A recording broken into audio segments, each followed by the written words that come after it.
his way to MVP this year. Will a running back ever do it?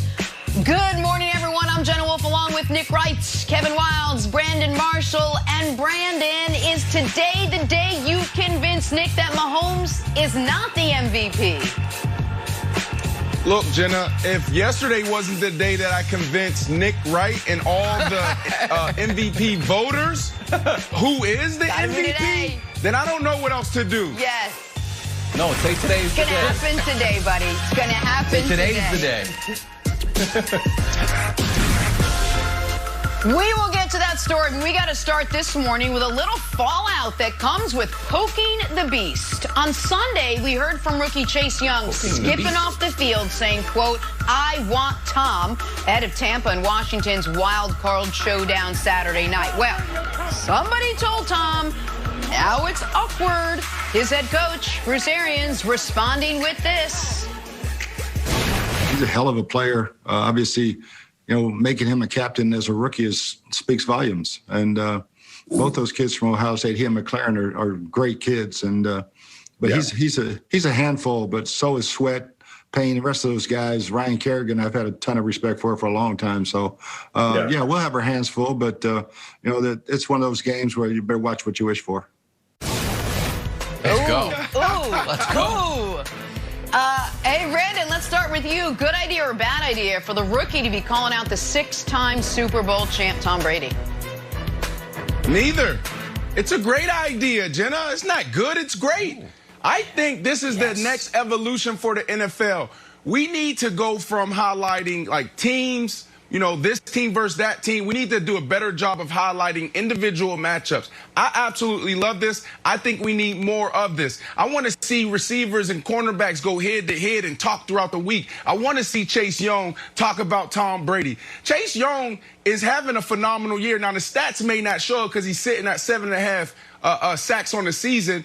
But when you look at the other things that he's brought to the table, like forced fumbles. You look at tackle for losses or tackles for no gain. This dude has made an impact on this league right away. Now, I will say this to Chase Young. I agree with Bruce Arians. This is not going to end pretty for you. Do you know who's on the other side?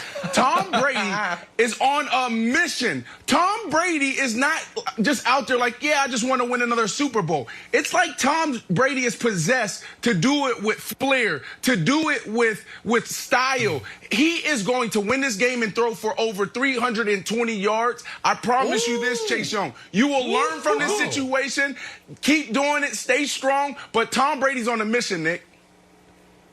Well, that mission, if you're right, would be the destination would be the first time he's played well in the playoffs in a number of performances. Last 3 playoff games, 1 touchdown, 4 picks, passer rating in the 60s. I know Wilds can mutter, oh my, Wilds, you should have remembered some of those games. Look it up. I mean, it all happened. But, they played for your beloved Patriots. But here is why I love this from Chase Young. As a gambler, I would call this a free roll. This is all reward, no risk. It's not like Tom Brady was at anything other than peak motivation, peak attention, peak, focus on this game. So you're not getting a better version of Tom Brady because of this. But if you're right and you call your shot, Chase Young has the talent of a Hall of Fame caliber player. That's why he was the #2 overall pick. That's why he's a captain as a rookie. And if Washington wins this game and Chase Young goes on to have a brilliant career, guess what? This moment, this quote is brought up at his Hall of Fame induction. This young man knew he was destined for greatness from the moment he walked into the league. His first playoff game ever, he called out the greatest player of all time. And at that point, you'd have like a 70-year-old Tom Brady, still probably wrinkle-free, sitting on stage, grinning, but not, he was kind of upset because he's like, damn, that was the last playoff game I ever played in, was when Chase Young had 2.5 sacks and ruined my afternoon. Now, I will, Wilds, give one piece of advice to Chase. Be ready for and mentally prepare yourself for the inevitable and guaranteed phantom roughing the passer penalty that is going to be called against you. That's coming. That is Tom Brady. While he is 6 out of 9 for Super Bowls, he is 30 out of 30 in drawing fake roughing the passer penalties in playoff games. There will be a play where Chase comes in, hands up, he barely grazes the side of his helmet, and Brady looks at the ref and is like, now, throw the flag, and he'll get it. So deal with that, Chase. But this is all reward, no risk. I love it from Chase Young. Love it. Okay, I thought you were going to go with the prepared yourself not to get your handshake by Tom Brady, because if they do lose, he's storming out, headed to his new house in Miami.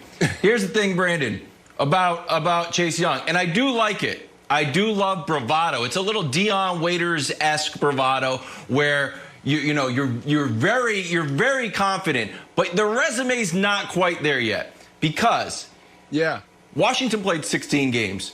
They beat 1.5 franchise quarterbacks. They beat Big Ben, and they beat Joe Burrow for a half before he left. Here's the other guys they beat. Carson Wentz on the bench. Dalton, good guy, not a franchise quarterback. He also got hurt, so you got the Nooch man. DiNucci came in. They beat them. Nick Mullins, okay. And they beat Jalen. Hey, did Jalen get a chance to finish the game? Nope. Nick Sudfeld. Okay, great. That's the list of guys who they beat.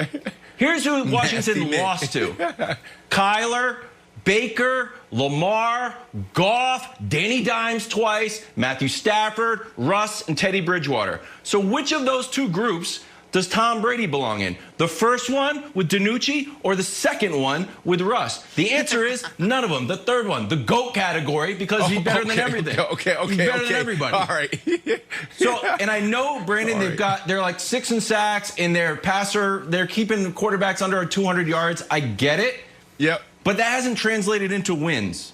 So I think that Tom Brady, they know the pass rush is coming. If Bruce Arians can't figure this out in a way to protect Tom Brady, then the whole season's a wash. But I still think, I'm agreeing with you, I think Tom Brady's going to be successful. Look, really quick on this, because Nick's been talking about this since like week 10. He's been talking about this matchup. He's been talking about if this is the matchup that Tom Brady's going down because he has to deal with a pass rush. But they already figured it out, Wilds. This is a team that's only allowed Tom Brady to be sacked 22 times. This is a team that's given up the 4th fewest sacks on the season. So when you talk about figuring it out, they already did. They know exactly what they need to do to protect Tom Brady. Tom Brady knows he needs to get the ball out, and Tom Brady knows that this may be a game where you get hit a little bit more. And Tom Brady's still going to throw for over 320 yards, 3 touchdowns, and win the game, and potentially be the 2005 Pittsburgh Steelers. All right, I love the specificity of that prediction. That is right up my alley. I'll take the under on all those numbers. 320 under, 3 touchdowns under. But Wilds, something interesting occurred to me. No, I think Washington's going to win. We're not going to do our full picks yet, but I'll give you this one right now. I think the upset of the weekend happens in Washington. They're now, by the way, the line keeps getting bigger. It opened at 7. It's now 8.5 for the Tampa Gronkaneers. Everyone's betting on them except for your old buddy Nick Wright. But Wilds, while you were listing those quarterbacks, because I didn't know you were going to say that, something occurred to me. So who's beaten Washington? Kyler, Russ, Lamar, Baker. What do all those quarterbacks have in common? They can move around. They move around. What can Tom Brady not do? Move. And so I do think, a little bit, little crab steps in the pocket. But what I will say is Washington has built their team for this moment. 2017, 2018, 2019, 2020.